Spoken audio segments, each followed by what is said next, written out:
ሊቅን ማጣት መሪር ሐዘን ነው። ዮሐንስ አፈወርቅ በድርሳኑ 3 ላይ ያስቀመጠው ታላቅ ቃል ነው። ታጦ ሊቃውንት እፎይ ግብሩቱ ሊቃውንትን ማጣት እጅግ በጣም ሐዘኑ መሪር ነው ማለት ነው። መጋቢት 27 ቀን 2017 ዓ.ም የሊቀ ጠበብት መዝገቡ እንደሻው ዜና ዕረፍትና አጭር የሕይወት ታሪክ። ሊቀ ጠበብት መዝገቡ እንደሻው ታዋቂና ስመጥር አርበኛ ከነበሩት ከአባታቸው ከአርበኛ እንደሻው የዋሌና ከእናታቸው ከወይዘሮ ብርጓል ንጉሴ በቀድሞ ሰሜንና በጌምድር ጠቅላይ ግዛት በጋይንት አውራጃ በስማዳ ወረዳ ልዩ ስሙ ሳድማጮ ጃለጫ በላል እግዚአብሔር ከተባለ ቦታ መስከረም 23 ቀን 1932 ዓ.ም ተወለዱ። በወላጆቻቸው መልካም እንክብካቤ እየተደረገላቸው በጥሩ ስነ ምግባር ታንጸው ካደጉ በኋላ እድሜያቸው ለአቅመ ትምህርት ሲደርስ በታላቅ ወንድማቸው በአባ ምትኩ ያሉ አማካኝነት በጎላ ቅዱስ ሚካኤል ደብር ከነበሩት ከአባ ምሕረቱ ከፊደል እስከ ዜማ ለ2 ዓመታት ተምረዋል። ቀጥለውም ወደ ቀናምሽ ጊዮርጊስ ደብር ከነበሩት ከመምህር ተገኘ 150 መዝሙረ ዳዊትን በ8 ዓመት ዕድሜያቸው በቃላቸው አጥንተዋል። በዚህም ደብር ለ1 ዓመት ከቆዩ በኋላ ከዚያም በወቅቱ የሰሜንና በጌምድር ጠቅላይ ግዛት ሊቀ ጳጳስ ከነበሩት ከብፁዕ አቡነ ሚካኤል ዘጎንደር በ1945 ዓ.ም በደብረ ታቦር ደብረ ልዑላን መድኃኔዓለም ቤተክርስቲያን ማዕርገ ዲቁና ተቀብለዋል። ታላቁ ሊቅ ሊቀ ጠበብት መዝገቡ እንደሻው ማዕርገ ዲቁና ተቀብለው ወደ ትውልድ ቦታቸው እንደተመለሱ የባሕረ ጥምቀት ማኅሌት የሚቆም መርጌታ ጠፍቶ በመመልከታቸው የቦታ ተቆርቋሪነትና መንፈሳዊ ቅናት ስላደረባቸው በቀጥታ በስማዳ ወረዳ በምትገኘው ደብረ እንቁ ማርያም ሂደው ታዋቂና ስመጥር የቅኔ መምህር ከነበሩት ከየኔታ ጌጡ ተሰማ ጉባኤ ቤት ገብተው ለ2 ዓመታት የሰሙና ወርቅ ቅኔን ከናገባቡ በሚገባ ተምረው አጠናቅረዋል። ቀጥለውም በፋርጣ ወረዳ ዞና ማርያም ደብር ከነበሩት ከየኔታ ዘካርያስ ጉባኤ ቤት ገብተው እንደዚሁ ለ2 ዓመት ቆይተው ለሁለተኛ ጊዜ ተቀይተው በመምህርነት ተመርቀዋል። ታላቁ ሊቅ ሊቀ ጠበብት መዝገቡ እንደሻው ከቅኔ ጉባኤ ቤት ቆይታ በኋላ በክምር ድንጋይ ወረዳ ዞና ማርያም ደብር ታዋቂና ስመጥር የዜማ መምህር ከነበሩት ከየኔታ መምህር ሲራክ ብርሌ ጾመ ድጓ፣ ምዕራፍ ድጓና ድጓን በሚገባ ተምረው አጠናቀው ከዚያም ድጓ በጉንጩ እየተባለ በሚነገርላቸው በመምህራቸው መምህር ሲራክ አባታዊ ምክር መሰረት በደራ ወረዳ ከነበሩት ከመርጌታ ገብረ ማርያም የተክል አቋቋም ቤት ገብተው ተምረዋል። አያይዘውም በወቅቱ በነበራቸው የተክል አቋቋም ልዩ ተሰጥኦ አፄ ኃይለ ሥላሴ ንጉሠ ነገሥት ዘኢትዮጵያ ልበ ብርሃን ዮሐንሰው ጌራ ብለው ከሰየሟቸው ከመምህር ጌራ የተክል አቋቋምን ለ5 ዓመታት ተምረው በመምህርነት ተመርቀዋል።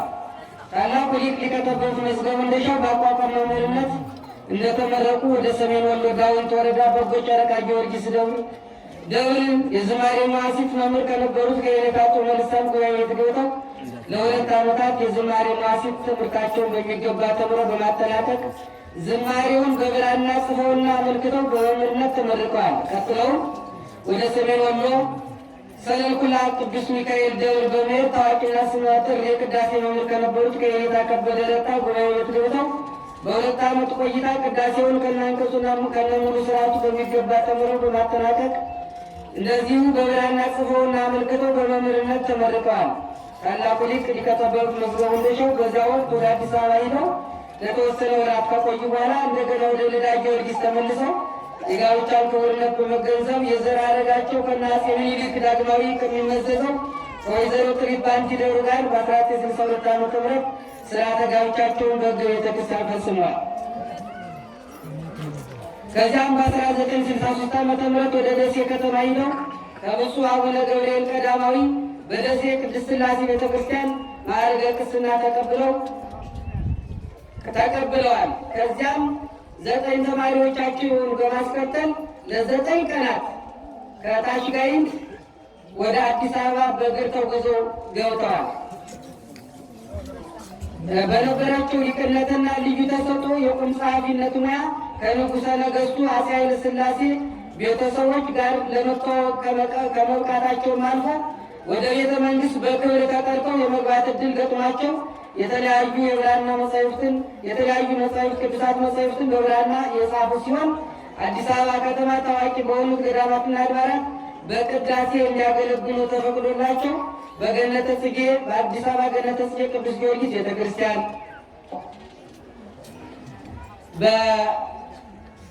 በደብረ ጽጌ ቅዱስ ዑራኤል ቤተክርስቲያን በመርጌትነት፣ በማኅደረ ስብሐት ቅድስት ልደታ ለማርያም ቤተክርስቲያን እንደዚሁ በቅዳሴ በቱርፋት አገልግለዋል፣ ተሳትፈዋል።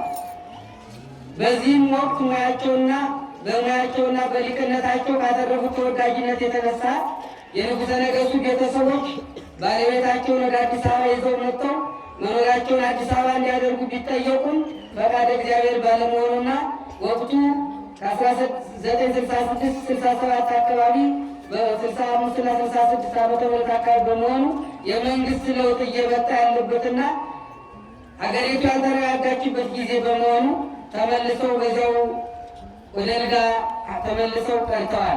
መንፈሳዊ አገልግሎት አንደኛው በደቡብ ጎንደር ዞን ታች ጋይንት ወረዳ በ15ኛው መቶ ክፍለ ዘመን በተመሰረተው ልዳ ቅዱስ ጊዮርጊስ ደብር እስከ ሕልፈተ ሕይወታቸው አገልግለዋል። ሁለተኛ ከ1966-1970 ዓመተ ምህረት በታች ጋይንት ወረዳ አንሰታ ቅዱስ ጊዮርጊስ በመርጌትነት አገልግለዋል። የከተበሩት መዝገቡ እንደሻው ከባለቤታቸው ከወይዘሮ ጥሪት ባንዲደሩ ጋር በሕይወት ዘመናቸው በጋብቻ ተወስኖ ሲኖሩ 4 ወንዶችን 3 ሴቶችን ልጆችን ወልደው አሳድገውና አስተምረው ለወግ ማዕረግ ለቁም ነገር አውጥተዋል። ሁለቱ ልጆቻቸውን በሙያቸው በመምህርነት ተክተዋል።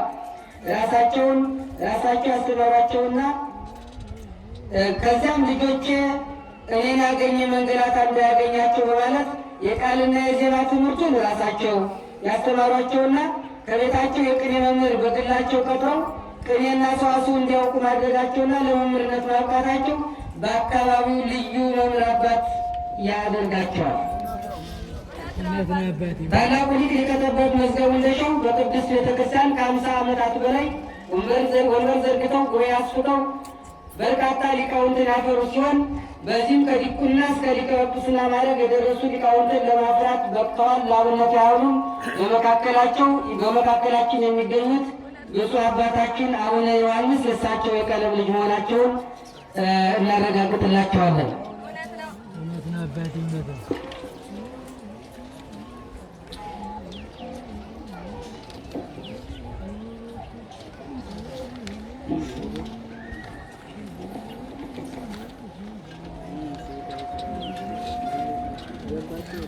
ይቅርታ። በመጨረሻም የኔታ ለእመቤታችን እጅግ የሚደንቅ ፍቅር ስለነበራቸው በዛ ገጠር እንኳን ሆነው ቤተክርስቲያን ሂደው ሰው ካለ ለሰው ካልሆነም አጽም ሰማይ ወአጽም ምድር በማለት በጾመ ፍልሰታ ቅዳሴና ውዳሴ ማርያምን በትርጓሜ ያሰሙ ነበር፣ የተረጉሙ ነበር።